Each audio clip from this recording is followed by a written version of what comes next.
Heard everyone talking about Claude AI and wondering what it actually is.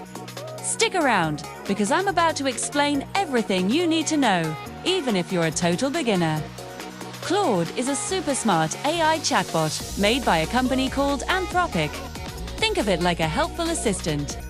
You can ask it to write content, summarize long documents, answer tough questions, and even help you code or brainstorm ideas.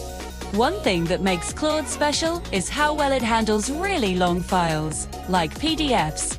It can read a whole book and give you a summary in seconds. So who's it for? Stews, content creators, business owners, anyone who wants to be more productive. Getting started is super easy.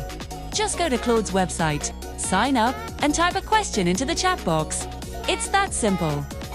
So, is it better than ChatGPT? Honestly, they're both amazing. Claude shines with long text and detailed analysis, while ChatGPT is fantastic for creative tasks. I use both, though. If this video helped you out, give it a like and subscribe for more AI tips. Thanks for watching.